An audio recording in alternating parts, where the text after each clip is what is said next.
Sí, Sí, profe. profe. Ok, perfecto. Entonces, vamos a hablar de la naturaleza de la luz y vamos a ver las primeras leyes que son las que dictan la óptica geométrica. Si recuerdan o los que pudieron ver el capítulo de Cosmos, ojalá espero que todos, pues vimos cómo la evolución del conocimiento acerca de la luz empieza desde análisis de muchos años atrás y luego al final del capítulo 11 vamos a obtener el conocimiento, digámosle, general, más moderno que han estudiado en todos los años de física general, que es cuando veamos efecto fotoeléctrico y veamos un poquito de cuántica. Incluso esos descubrimientos son de 1905, 1906, por ahí, 1915, y aún así es hace 100 años, pero vean lo cerca que está el conocimiento de ustedes. Hace 100 años de conocimiento, se descubrió hace 100 años.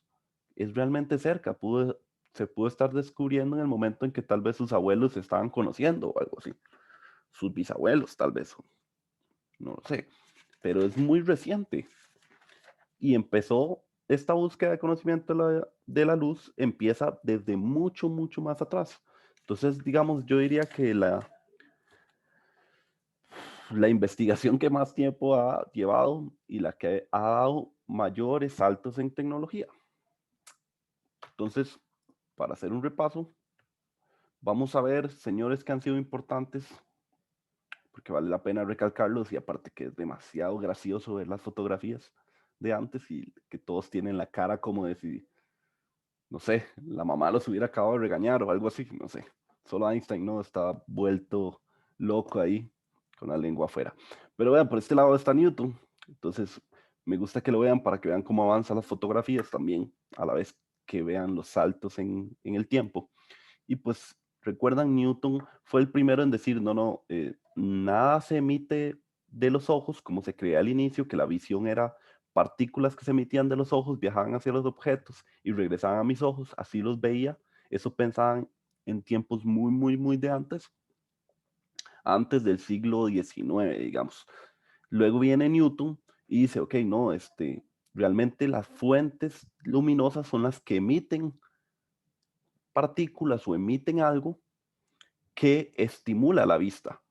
Y luego por ahí él empezó a tener sus ideas de que existía cierta relación con los movimientos ondulatorios. Aún todavía no se tenía la idea de onda, que ya vimos en el capítulo 6, sino que apenas estaban creyendo en que la luz es como algo, una partícula, algo que hay ahí. Pasan los años, saltamos hasta 1678, por aquí estábamos, por ahí el siglo, entrando el siglo XX, por ahí. Y 1678 está este señor, que es Christian Huygens, que él fue el que ya empezó a relacionar que la luz podía ser una onda, que se movía en forma de ondas a la hora de transmitirse, que tenía una longitud de onda, pero apenas como probando ciertos principios, especialmente los principios de reflexión y refracción, que vamos a verlos aquí. Huygens, digamos, demostró de manera matemática que se podía explicar esos mismos fenómenos tomando en cuenta que la luz era una onda, pero aún no se había pues tenido alguna relación directa hasta más adelante. En 1801, que es este señor de aquí, el peloncito, él es Thomas Young. Él fue el que realizó el primer experimento que demostró que la luz tenía características de onda, que fue cuando hizo los experimentos de interferencia, que los vamos a ver en el capítulo siguiente al de hoy. Ah, no, el de hoy es el 7, el 8, en el 9. En el 9 vemos los experimentos de Thomas Young. Y él, pues con estos experimentos, permitió darse cuenta que la luz no podía ser una partícula, que tenía ciertas características que la hacían, pues, presentar, pues, digámosle, características de onda y no de partícula. Y esos experimentos los vamos a ver en el capítulo 10. Luego, en 1873, aparece lo que habíamos visto de Maxwell. Maxwell afirmó ya que la luz era una onda electromagnética de muy alta frecuencia cuando pues ya ordenó todas sus ecuaciones y pues predijo cómo iba a ser el comportamiento de una onda electromagnética. Y eso fue en el 73. Y en el 1877, este es Maxwell, vean, el que estaba pues como muy amargado. Y este señor de aquí es Hertz. Ese señor en 1877 hizo los primeros experimentos en enviar ondas electromagnéticas y detectarlas. Entonces ellos dos, pues son unos grandes padres de la teoría electromagnética. Sin embargo, en la comunidad científica, las leyes de Maxwell y la idea de ondas electromagnéticas no fue como muy bien aceptada. Por algo, si lo piensan, no se llaman las leyes de Maxwell, se llaman las ecuaciones de Maxwell, o sea, porque nunca las quisieron establecer como ley, siempre fue la teoría electromagnética una forma de explicar cómo es todo este tema de los campos, que se vuelve muy abstracto.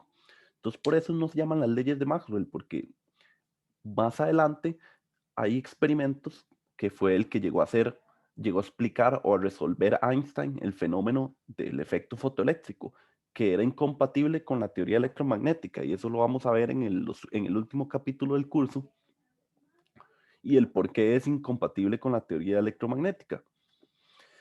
Más que todo, el efecto fotoeléctrico lo que permitió es darse cuenta que los electrones podían ser excitados por fotones, gracias a lo que ya Planck había establecido. Y es cuando entra la idea del fotón y qué significa la energía del fotón.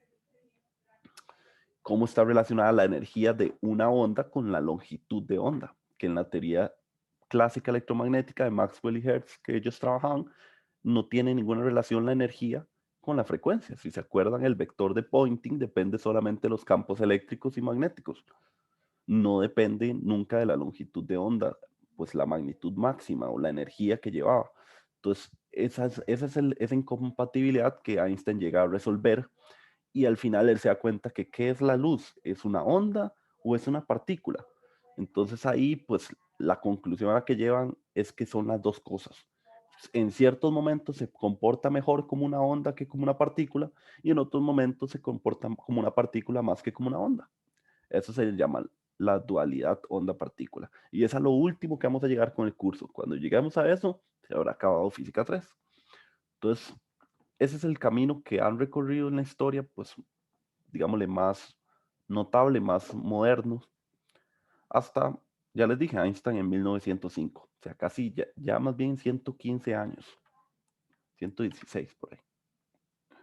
Entonces, vamos a recordar los conceptos que habíamos visto de frente de onda. Si se acuerdan, si yo me imagino, el frente de onda es el punto en el cual todas las ondas van en fase. Esta onda va en fase con esta, este rayo va en fase con este, con este, y justo aquí es plano porque todas están como juntas.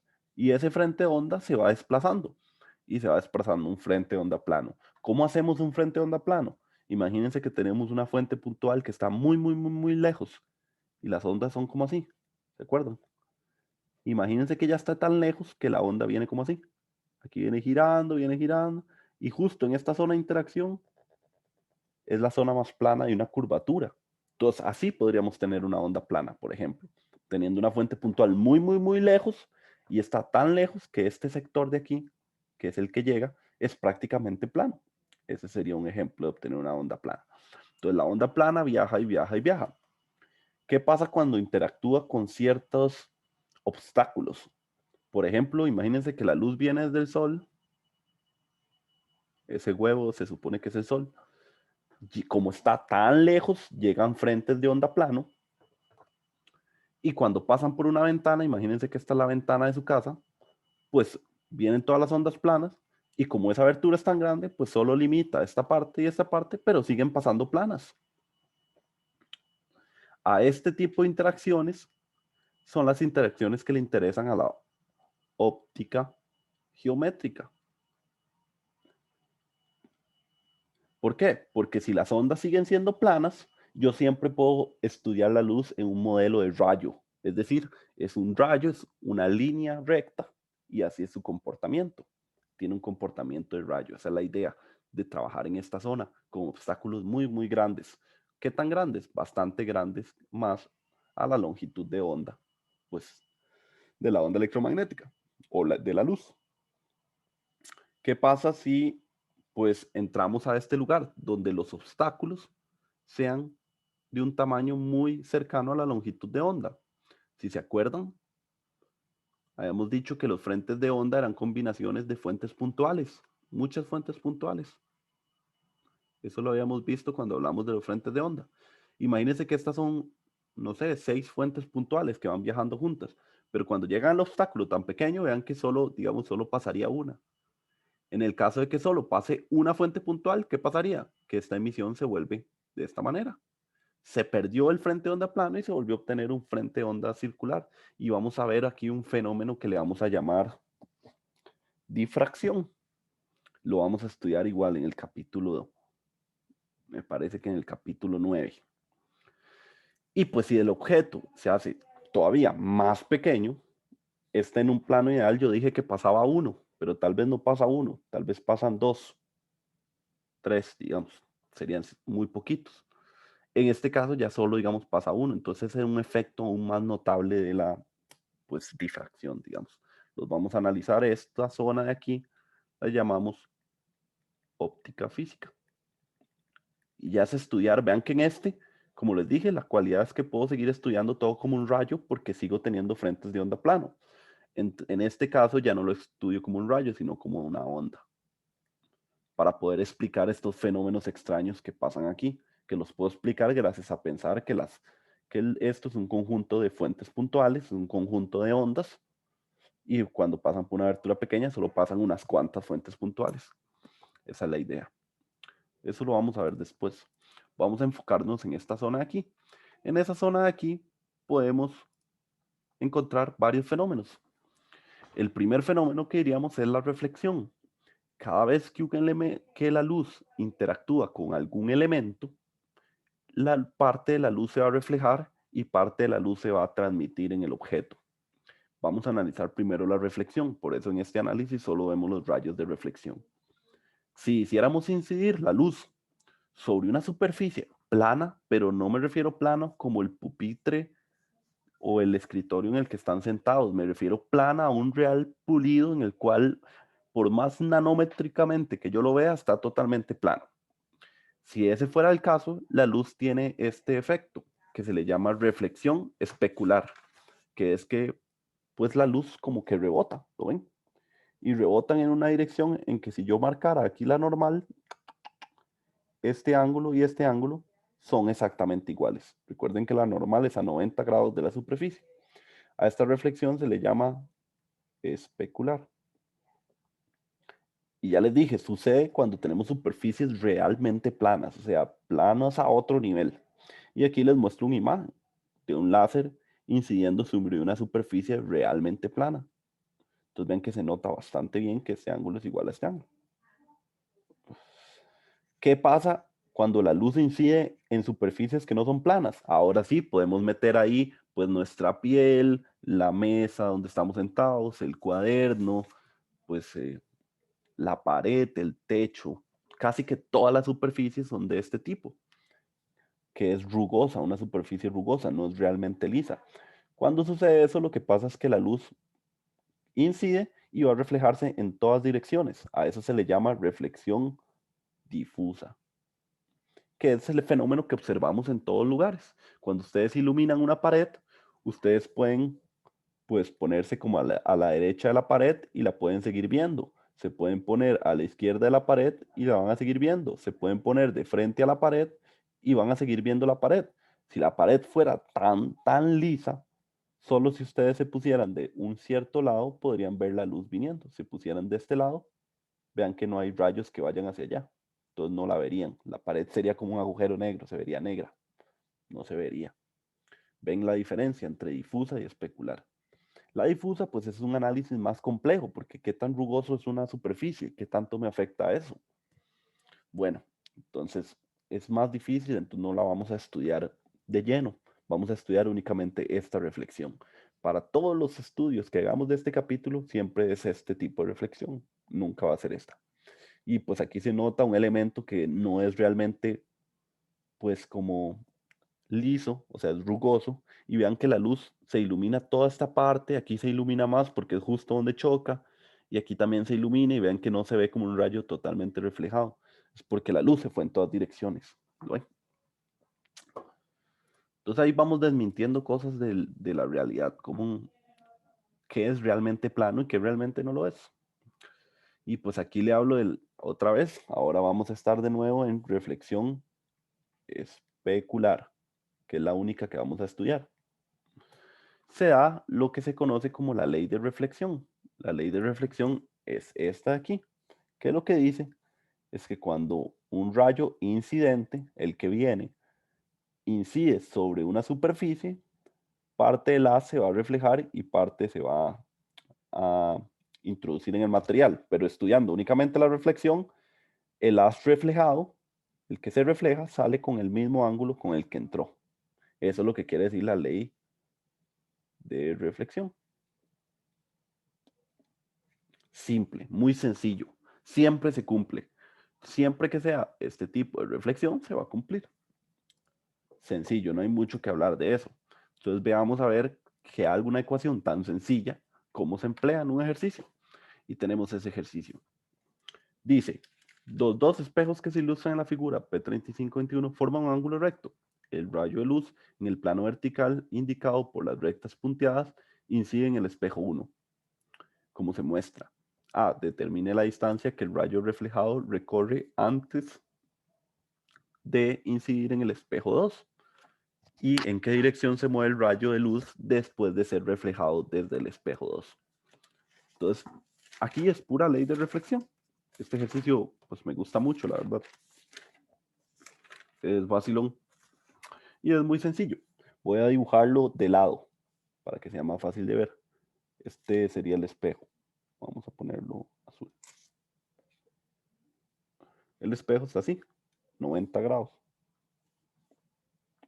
Y si veo el dibujo, el rayo está cayendo sobre un plano, entonces estoy como dibujando este plano punteado.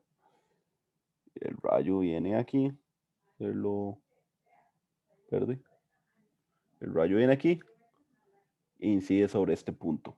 Y me están diciendo que esto de aquí hasta aquí es 1,25 metros. Y este ángulo es 40 grados. Entonces, a punta ley de reflexión, yo sé que el rayo va a hacer esto. Como rebota ahí, justo ahí, va a salir así. ¿Con qué ángulo? Con este mismo ángulo. 40 grados. Y lo que quiero saber es esta distancia que recorrió la luz. Esta distancia. Entonces vean que lo que tengo es un triángulo rectángulo. Si este ángulo vale 40, de fijo, este de aquí vale 50. Y luego puedo decir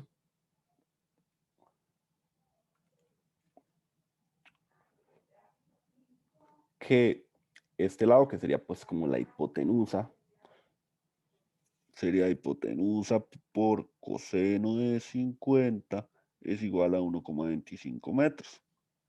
Es decir, la hipotenusa es igual a 1,25 metros entre coseno de 50. Y eso es 1,94 metros. Entonces, este haz recorrió 1,94 metros, que es la respuesta de la A. ¿Lo vieron? A punta de ley de reflexión. Nada más. Y pues conocimientos previos, como geometría. Luego dice, ¿en qué dirección se mueve el rayo de luz después de ser reflejado en el espejo? Entonces vean que si yo cierro aquí, hago otra vez la normal, se haría como un otro ángulo de 90 aquí, ¿verdad? Entre normales. Entonces, si este vale 40, ¿cuánto vale este? 50. Entonces, de fijo, por ley de reflexión, el haz, una vez que incide aquí, saldría así, con un ángulo de 50. Entonces, nosotros diríamos, esta sería la A, y la B sería, sale con un ángulo de 50 grados con respecto a la horizontal. Porque vean que la horizontal sería así. Y listo, ahí está el ejercicio. ¿Preguntas?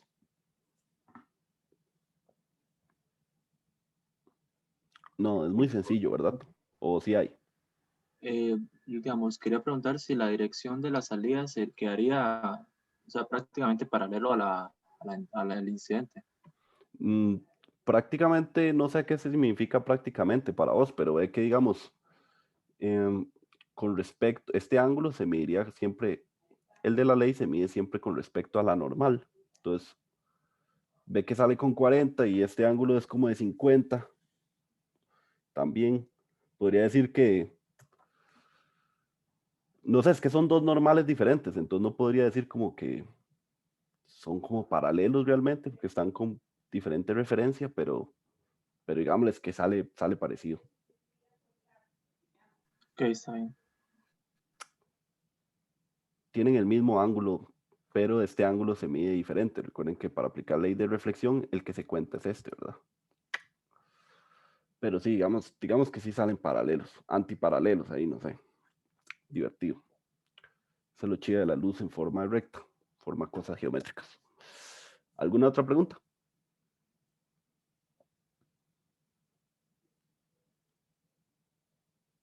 Ok, este era un ejercicio de reflexión. Luego, recuerden que les comenté que parte de la luz se refleja y parte de la luz incide en el material también. Esa es la segunda ley que vamos a estudiar, que es la ley de refracción. Antes de dar un valor o una fórmula a la ley, veamos qué sucede. Cuando el rayo incidente incide sobre una superficie, parte se refleja, parte penetra en el material, parte del rayo se dice se refracta porque cambia su ángulo. Vean que el ángulo incidente medido con la normal, cita 1, y aquí tenemos un ángulo diferente que sería cita 2. ¿A qué se debe este cambio? Bueno, a eso se debe a que el rayo refractado se dobla hacia la normal porque la velocidad en este medio es más lenta que aquí, que en este otro medio. Recuerden, o vamos a darnos cuenta más bien, en este momento nos vamos a dar cuenta, que la luz viaja a diferentes velocidades dependiendo del medio en el que esté. El valor de que se parece a 3 por 10 a la 8 metros entre segundo es en el vacío y es prácticamente el mismo valor en el aire. Pero si cambiamos de medio, por ejemplo, agua o vidrio o cualquier otro material transparente, la velocidad de la luz va a cambiar. Ese impacto de cambiar de velocidad provoca este cambio de ángulo. ¿Ok?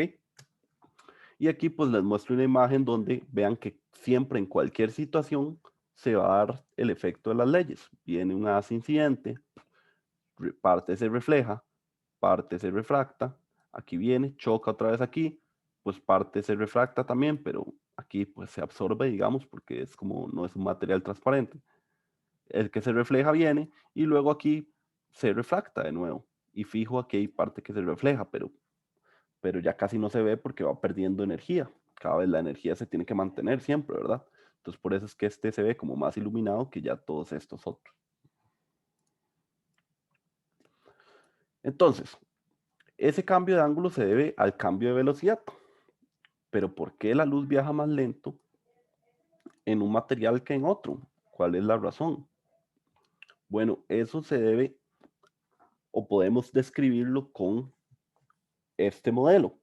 Por ejemplo, esto es un átomo, digamos. Aquí hay otro átomo, ¿lo ven? Aquí hay otro átomo, aquí hay otro átomo. Dependiendo del material, pues estos átomos serán diferentes, estarán agrupados pues con diferentes distancias, etcétera. O sea, afecta la posición de esos átomos.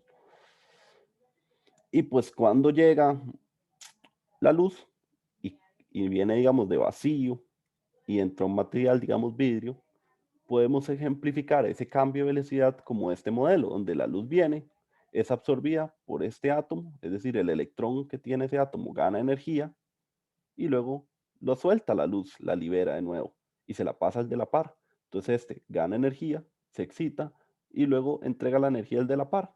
Y ese proceso se cumple y se cumple hasta que la luz sale por el otro lado. Si lo ven, ¿qué es más rápido? ¿Que la luz pase directo o que suceda esta interacción 1.000.000 de veces? Porque ¿cuántas veces interactuará la luz con cuántos átomos? ¿Cuánto tiempo tardará en absorberla y emitirla? Bueno, ese efecto es lo que provoca esa absorción y emisión, la cual no es instantánea, sino que lleva su tiempo. Es muy, muy rápido, ¿cierto?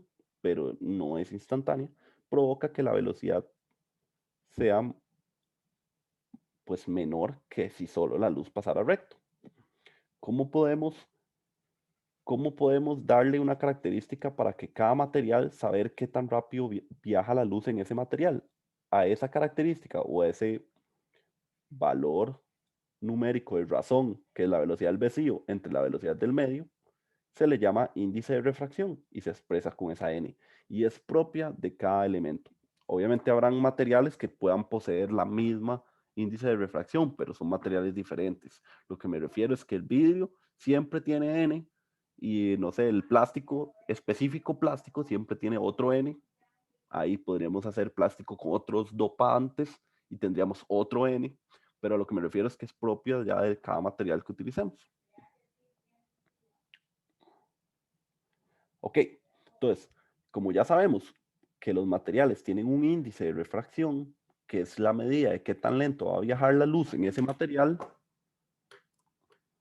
podemos definir la ley de Snell, que es la ley que me dice cómo cambia este ángulo con respecto a este ángulo.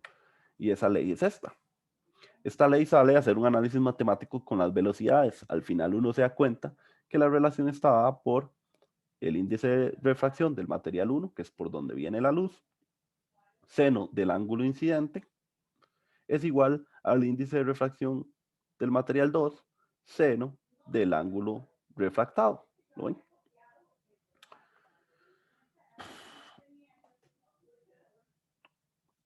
Pasan dos casos específicos. Cuando pasamos de un medio que es con índice de refracción menor a uno con un índice de refracción mayor, o el segundo caso cuando vamos de un índice de refracción mayor a uno de refracción menor.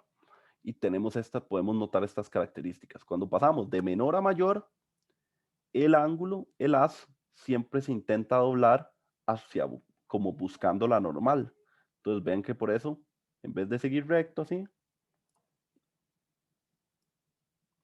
se dobló buscando la normal, ¿lo ven? Se dobló aquí. Mientras que cuando pasamos de un material más denso a uno menos denso,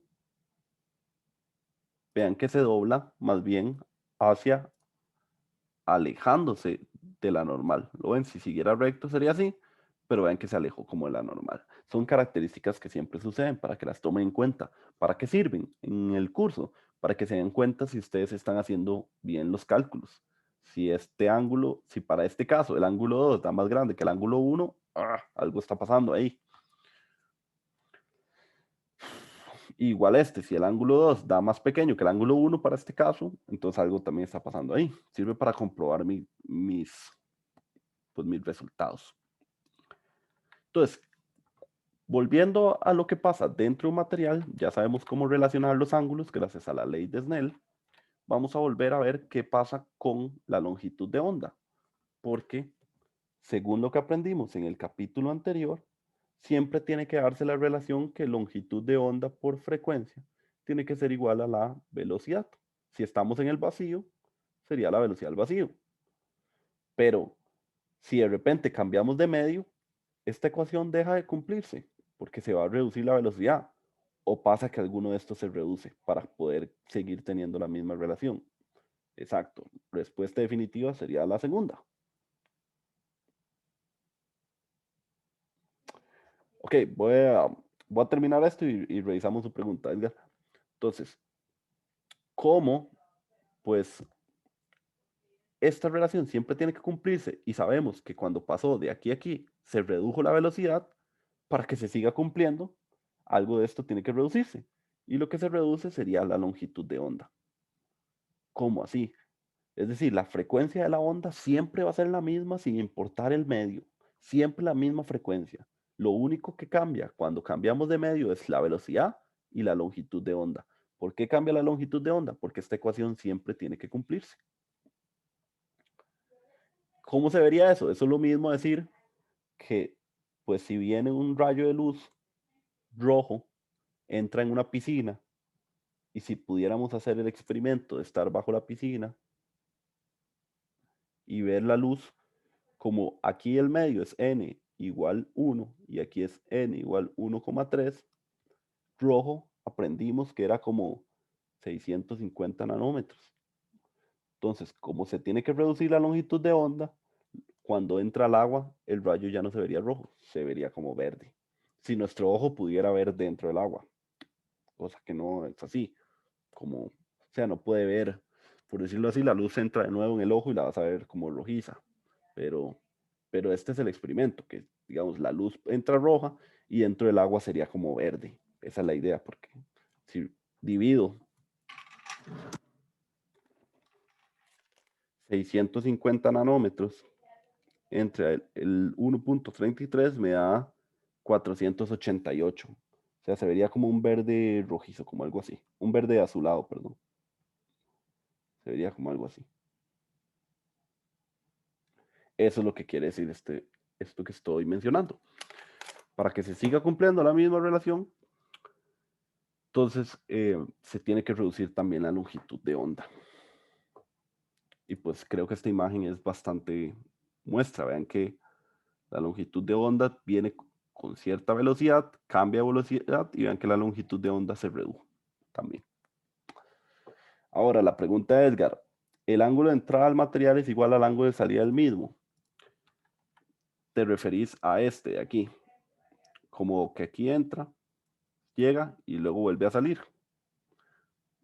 Hagamos la prueba, a ver.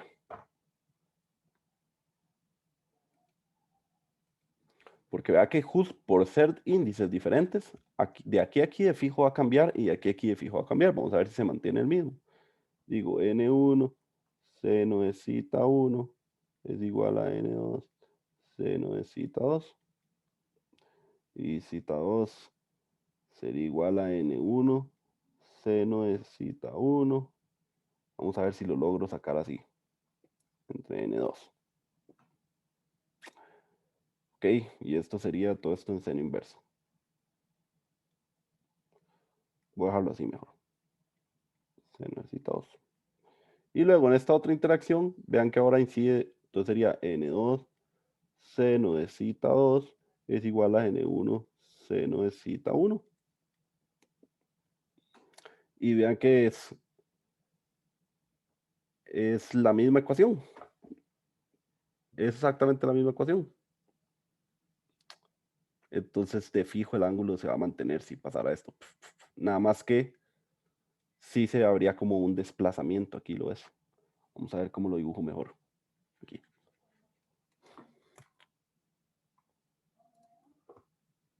Por lo menos, digamos, sería como esto se movería así y esto sería como así. Entonces, lo que sucedería, ves, si sale con el mismo ángulo con el que entra, cuando atravesó ya todo el material, pero se desplazó el rayo esta distancia. Y de hecho hay ejercicios en el libro que se tratan de encontrar cuánto es esa distancia. Espero haber cumplido tu duda, Edgar.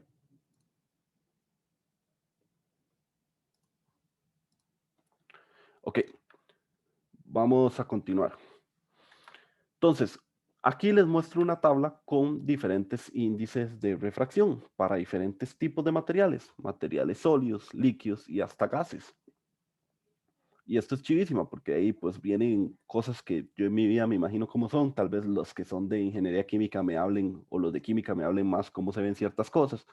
Pero pues aquí veo, no sé, vidrio sin plomo, hielo, sal, por ejemplo.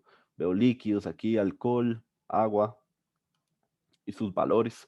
Noten que todos los valores siempre son mayores a 1, porque si un índice de refracción tuviera un índice con un valor menor a 1, significaría que en ese material la luz viaja más rápido que en el vacío, y eso no tiene ningún sentido para el mundo físico. Entonces, esa es otra cosa para que ustedes cuando hagan los ejercicios se den cuenta que algo esté bien o mal. Si un índice de refracción les da menor que 1, de fijo que está mal, porque nada puede viajar, la luz no puede viajar más rápido en un medio que en el vacío. Y pues vean que el del aire y el del dióxido de carbono es aproximadamente 1. Entonces, para ejercicios, cuando viaja en el aire es prácticamente lo mismo que cuando viaja en el vacío. Y otra cosa que quiero que vean muy importante aquí, la letra pequeña, la que dice aplican restricciones y después por eso no te devuelven la plata. Esa es lo que hay que ponerle atención, dice nota. Todos los valores son para luz cuya longitud de onda sea de 589 nanómetros en el vacío. Qué sospechoso, ¿verdad? De repente nos dicen que la longitud de onda, hay una relación entre la longitud de onda y el índice de refracción. Qué extraño, ¿verdad? No es que eran constantes. Bueno, voy a dejar ahí la bola picando un toque y vamos a hacer un ejercicio. Dice, el haz de luz refractado que se muestra en la figura P35.8 forma un ángulo de 20 grados con la línea normal NN en el aceite de linaza. El índice de refracción del aceite de linaza es 1.48. Determine los ángulos zeta y zeta prima. Entonces es prácticamente pura ley de Snell. Entonces tal vez lo primero que debemos hacer es encontrar zeta prima, que está más fácil. Entonces aplicamos ley de Snell justo en esta interacción y sería N linaza seno de phi es igual a N del agua seno de zeta prima. Este ángulo lo tengo, el N del linaza lo tengo y el del N del agua, al igual que uno se debería saber la densidad del agua, uno se debería saber el índice de refracción del agua, el cual es 1,33, que también varía si es agua salada. Así, ¿verdad? Ya les dije, todo lo que uno le haga al compuesto va a afectar el índice de refracción. Entonces, para agua, cuando solo digan agua y no digan agua salada, es 1,33. Entonces, si dan cuenta, yo puedo despejar ya zeta prima sería igual a seno a la menos 1 de NL seno de phi entre N agua. Y eso me da un ángulo de 22,37 grados. Si lo ven, estamos pasando un medio más denso a un medio menos denso. Y según la teoría, el ángulo me debería dar mayor. Y vean, me está dando mayor.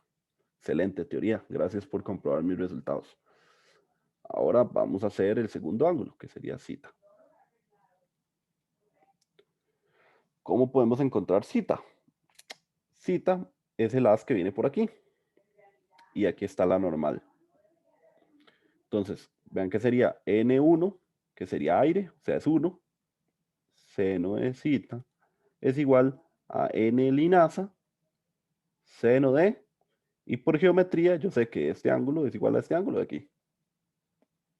Pura geometría, ¿se acuerdan? De rectas paralelas y si yo pues las interseco con otra recta, el ángulo que forman son como opuestos ahí.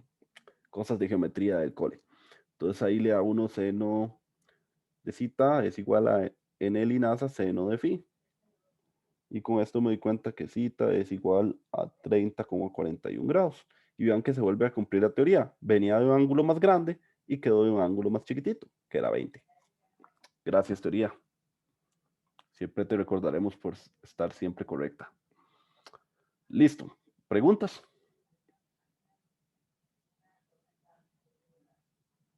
Ok. Esta materia es muy sencilla, muy sencilla. Vean que las dos ecuaciones de la ley de refracción, o sea, son un queque. Y vean que se aplican muy sencillas, pero van de la mano de geometría. Entonces, si están malos en geometría o si fue su tortura durante el crecimiento matemático, deben repasarlo, porque la mayoría de los ejercicios van a necesitar trucos de geometría. Busquen en internet cuáles eran todas las leyes de triángulos, cómo se relacionan los senos y los cosenos. Todo eso les va a servir de utilidad en caso de que no lo recuerden. Listo. Ahora. Aquí tengo otro. Este es bonito también. Este tiene más truco. Los va a dejar impresionados. Dice, un haz de luz se refleja y se refracta en la superficie entre el aire y el vidrio, como se muestra en la figura P35.35. Si el índice de refracción del vidrio es NG, encuentre el ángulo de incidencia zeta 1 en el aire, tal que el rayo reflejado y el rayo refractado sean perpendiculares entre sí. Vean qué loco esto. O sea, ¿cuál va a ser este índice de refracción?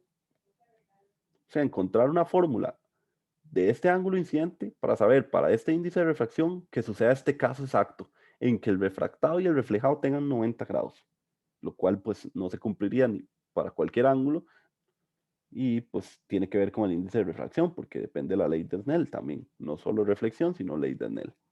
Entonces vamos a plantear las ecuaciones.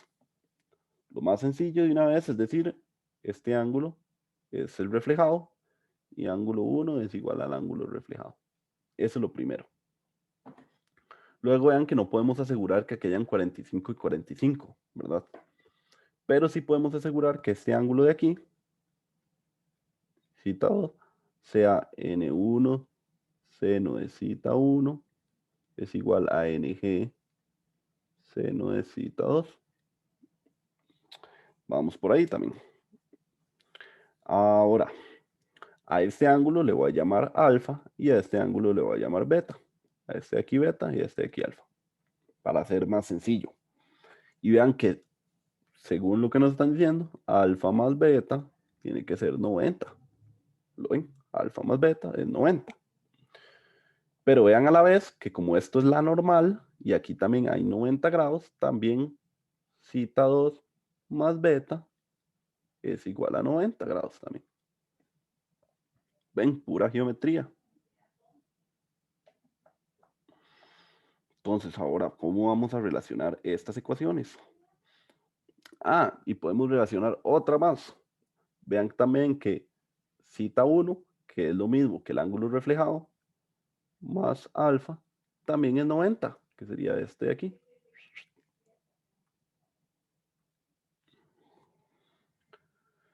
Entonces, tenemos las siguientes ecuaciones. Vamos a plantearlo, a ver cómo llegamos a una ecuación donde el cita 1 dependa únicamente del NG. Entonces digo, vamos a ver.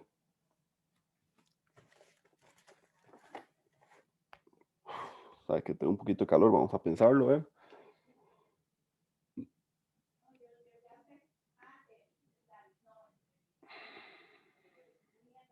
Ok.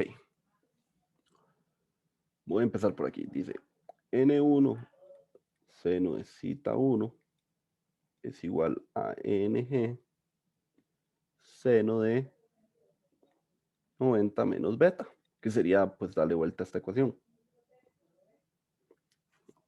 Ok. Luego podemos decir N1 seno de cita 1 es igual a NG seno de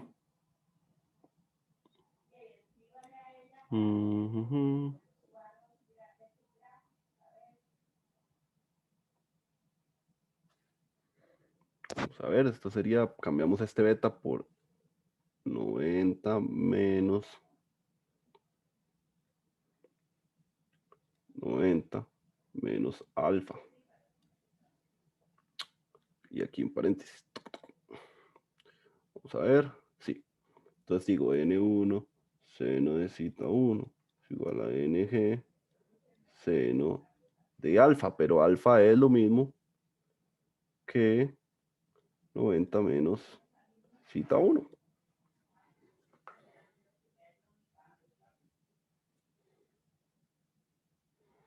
Buenísimo. Y ahora, recuerden que N1 es aire, entonces N1 es igual a 1. Y entonces tendríamos seno de cita 1 es igual a NG. Y esto es seno de 90 menos cita 1. Esto es lo mismo que poder decir coseno de cita 1.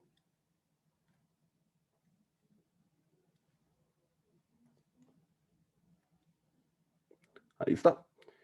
Y luego, si mando a dividir el coseno entre el seno, me queda seno de cita 1 entre coseno de cita 1 es igual a NG.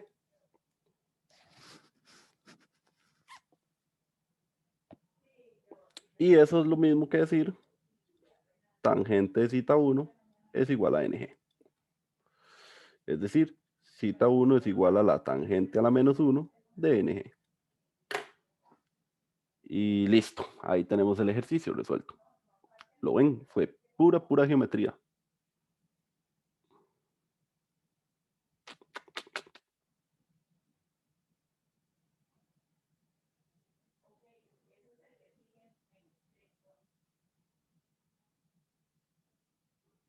Vamos a ver.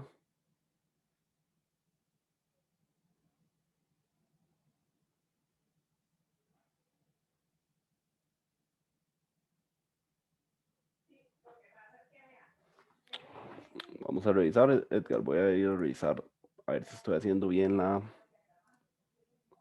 identidad. Solo para chequear.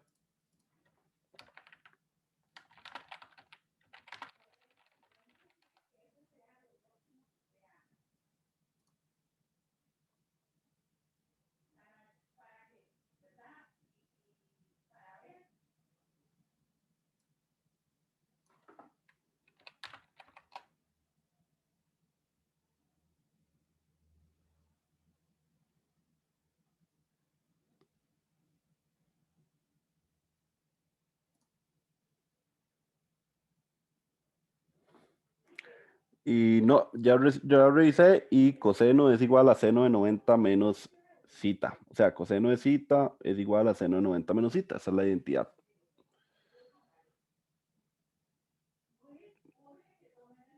Está bien, entonces ese es el resultado. Cita 1 es igual a la tangente a la menos 1 de NG.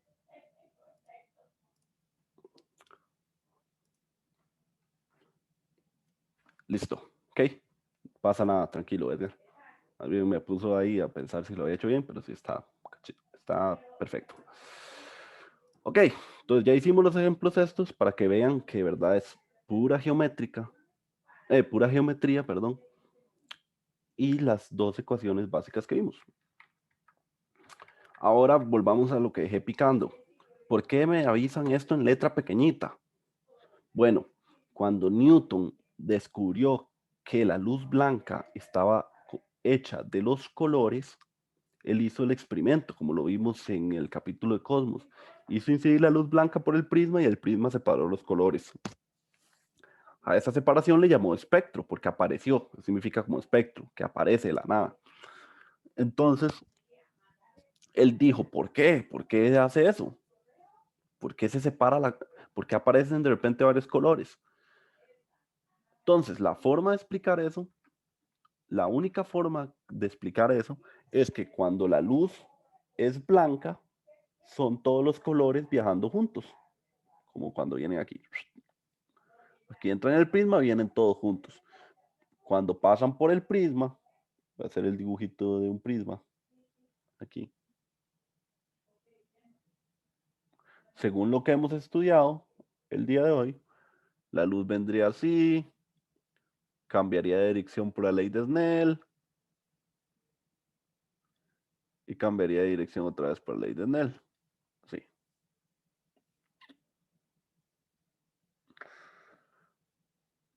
Ok, algo así. Entonces, si están viendo, aquí vendría la luz blanca, aquí vendría, pero aquí no sale la luz blanca, sino que aquí sale la luz de todos los colores. Entonces Newton dijo, ok, con esto me acabo de dar cuenta que la luz blanca es la combinación de todos los colores y que el prisma es capaz de separar la luz blanca en todos los colores porque en realidad, y aquí es donde viene el secreto del universo, porque en realidad el índice de refracción no es una constante, es un valor que depende no solo del material, sino que depende de la longitud de onda que la atraviese, es decir, del color. Entonces, cuando viene la luz blanca, vienen todas unidas, pero cuando pasan por el prisma, cada color en específico, por ejemplo, azul, no sé, verde y rojo. Cada color, vean, siente un índice de refracción de diferente valor. Es decir, la ley de Snell se aplica de manera diferente para cada color, lo que provoca que se separe la luz blanca. Eso se le llama la dispersión de la luz blanca. Y eso fue lo que descubrió Newton, que en realidad los materiales, el índice de refracción depende de la longitud de onda. Y además descubrió que la luz blanca es la unión de mm, todos los colores y que los colores tienen diferentes longitudes de onda. Eso es lo que él descubrió. Qué interesante, ¿verdad? Y pues este mismo fenómeno de separar la luz blanca por un prisma, así como la portada de Pink Floyd clásico, es lo mismo que sucede cuando hay un arco iris. Apareció, llovió, apareció lluvia, hay humedad en el aire, hay gotas de agua en el aire, y ya sabemos que el agua tiene un índice de refracción diferente al aire. Entonces, cuando la luz solar incide en la gota, el rojo recibe cierto cambio de ángulo y el verde recibe otro cierto cambio de ángulo, porque el índice de refracción del agua también es diferente para cada longitud de onda, lo que provoca que se separen los colores de la luz solar cuando llueve, lo que es lo mismo que un arco iris. Y si lo notan, los arcoíris tienen esa forma como circular, como un halo. Y si ustedes no sé si alguna vez han visto fotos en Instagram de arcoíris sumamente chivas que nunca van a suceder en Costa Rica y se ven una foto así como un arcoíris totalmente circular. Bueno, porque en realidad el arcoíris es o tiene la tendencia de hacerse circular por el tema de las gotas, son circulares. Entonces provoca un efecto de que la luz se disperse de esa manera.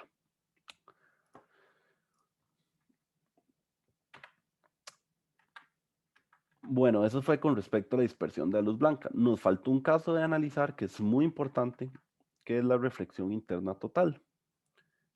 Podemos encontrar este fenómeno de reflexión interna total, y es lograr hacer que la luz, toda incidente, toda la luz sea reflejada y nada se refracte.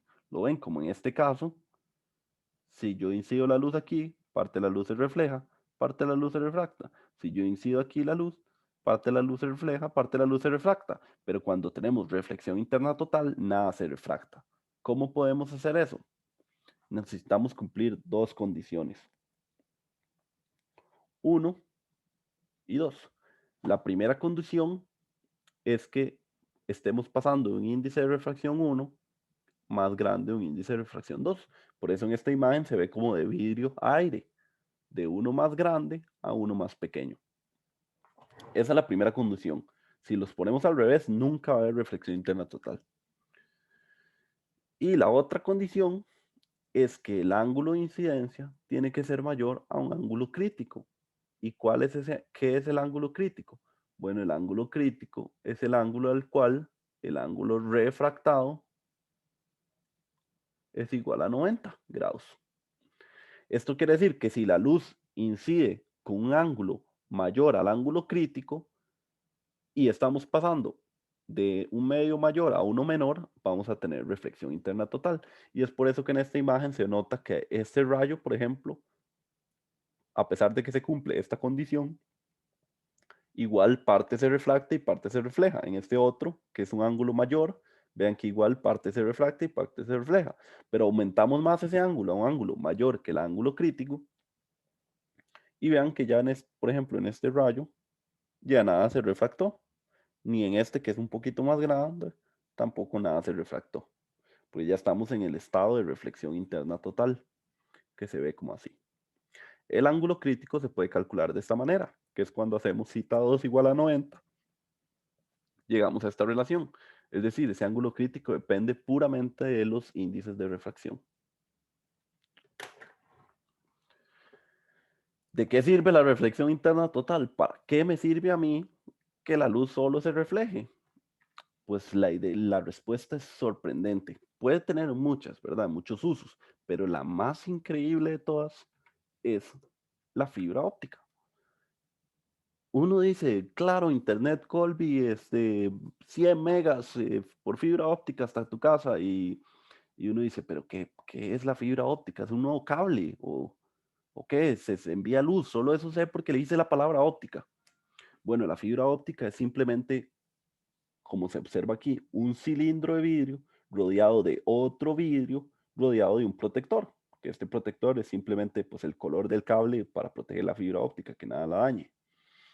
Estos dos son súper fundamentales porque lo vacilón es que el que le llamamos núcleo, que es el del centro, tiene un índice de refracción mayor al que llamamos revestimiento, que es el N2.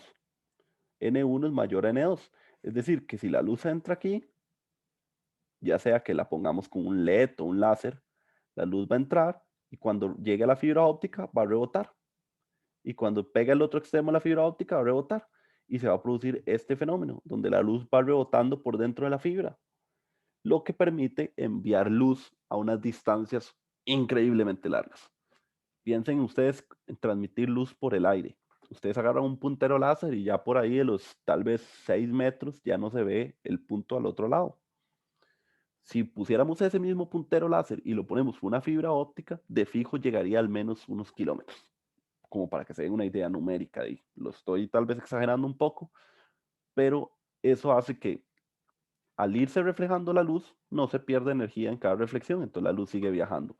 Cuando la tiro por el aire, la luz, por decirlo así, se abre. Ya vamos a ver ese efecto, que es el efecto de una cierta desviación que tiene siempre la luz, una tendencia a abrirse.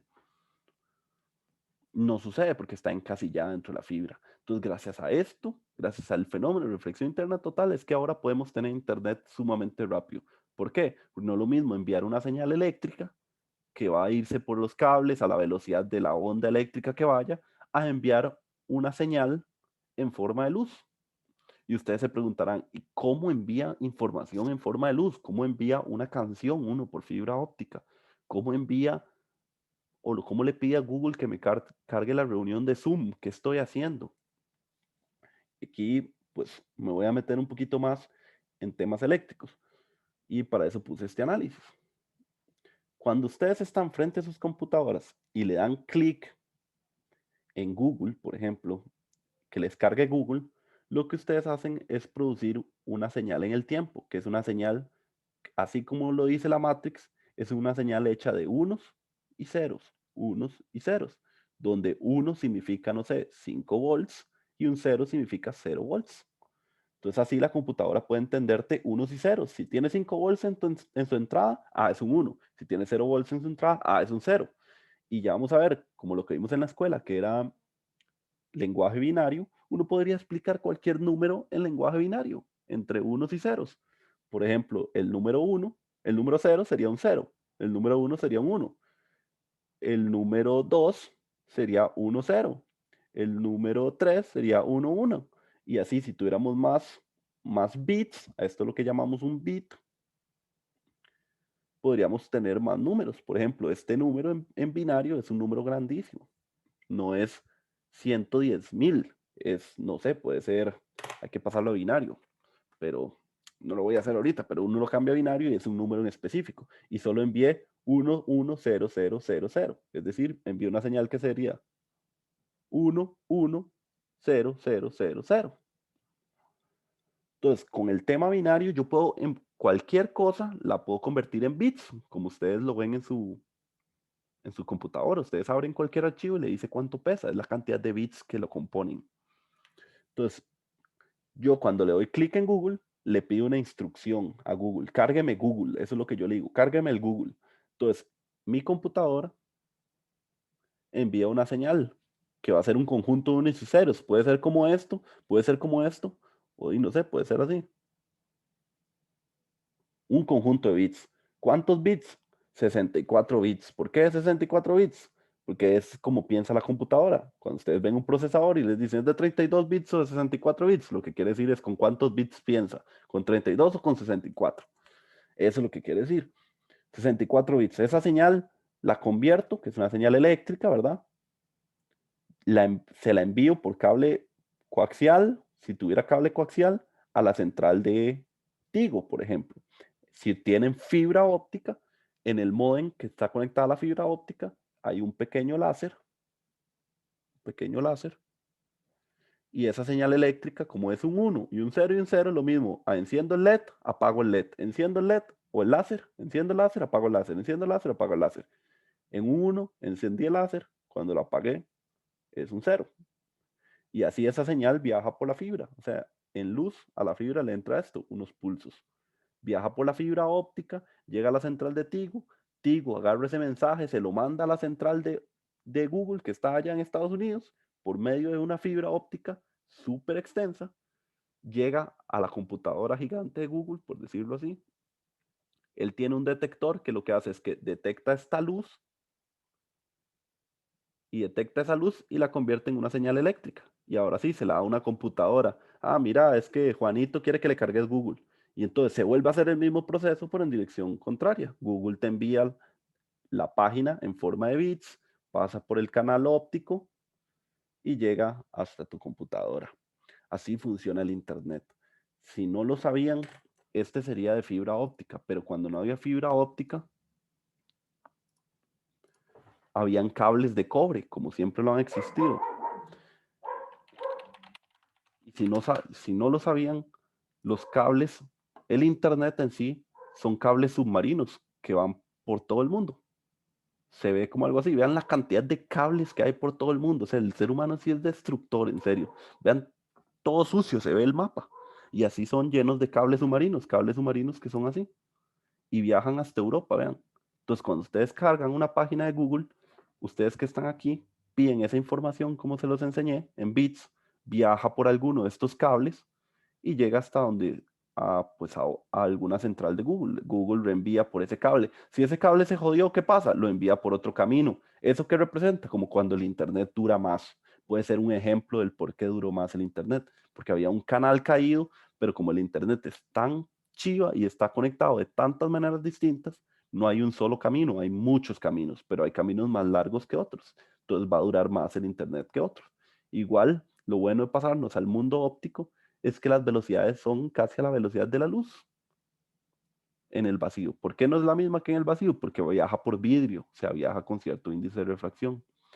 Los mismos cables que hay así, que estos serían los de cobre, perdón. También hay cables de fibra óptica. Vamos a ver si por aquí me salen los de fibra. O estos eran los de fibra. Ah, no, estos son los de fibras. Obviamente tienen como los mismos caminos, algunos reducidos, hay más de cobre que de fibra. Bueno, no he revisado actualmente, quién sabe si ya habrá más, porque hay muchos cables. Pero la idea es que se conecta a todo el mundo a través de cables, no es antena, no es que todo lo mandamos por satélite, eso es mentira. O sea, el verdadero Internet es totalmente cableado. Y pues vean lo interesante de cómo esta teoría de reflexión y refracción, que es tan sencilla, nos da tantas ventajas en el mundo real. ¿Cómo puede ser tan útil algo tan básico, verdad? ¿Qué pasa si no todos los señores que vimos al inicio no los hubiéramos conocido? Vean que no fue simplemente una persona la que llevó al Internet a la vida. Es un conjunto de muchas personas. Y pues aquí les dejo un ejercicio, pero ya creo que fue bastante clase por hoy. Ahí lo resolveremos cuando hagamos los de nivel 2. Me parece que en nivel 2 hay uno muy similar a este, entonces pues lo resolveré en su momento. Igual este es un ejercicio del libro, ahí lo podrán encontrar. Y con esto terminamos. Ahí les dejo las actividades extra, ¿verdad? Siempre, que es la parte de hacer ejercicio. No sé si alguien tiene alguna pregunta, genial, y si no, pues terminamos por hoy. Nos vemos hasta el viernes. Profe, la clase del jueves es del siguiente capítulo, ¿verdad? El viernes, El viernes, ajá. sí, es el capítulo 8. Perfecto, gracias. De nada. El otro compañero lo quería preguntar algo. No, profesor, lo estaba agradeciendo por ahí. Así adelante. ¿Alguien iba a preguntar algo más?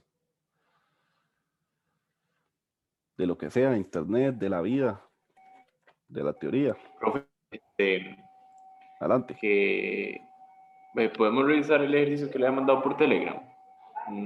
Para ver cómo se hacía. El del quiz, sí, está bien. Cuando se vaya todo el mundo lo Ajá, vemos. ¿Está bien? pero ya. Listo.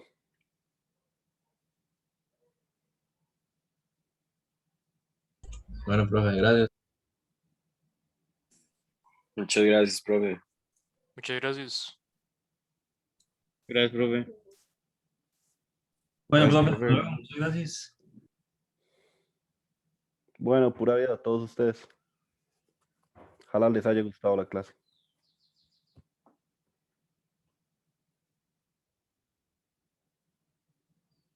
Listo, estamos solo usted y yo.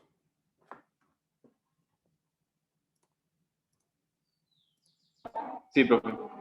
Ok, voy a buscar en Telegram para ver cuál era el ejercicio. Porque tanta gente me escribe. Vamos a ver. Me imagino que los quizzes son un caos. Sí, los PM son los que necesito demasiado tiempo y un buen día, haberme levantado de humor. Porque ahí es donde a veces se puede poner medio extraño. Ok, entonces dice, un láser de 15 miliwatts emite un haz de luz cuya sección transversal tiene un radio, es ese, ¿verdad? De 2 miliwatts, Sí, el de haz de la luz. cantidad de movimiento que tiene un tramo de 2 metros de longitud del haz. Ok, entonces, lo primero es saber que como se está tirando el haz y no está reflejándose nada, entonces lo mismo a pensar que es como totalmente absorbente. Entonces, ve la pantalla, ¿cierto? Sí, en Paint. ¿Sí se ve o no se ve?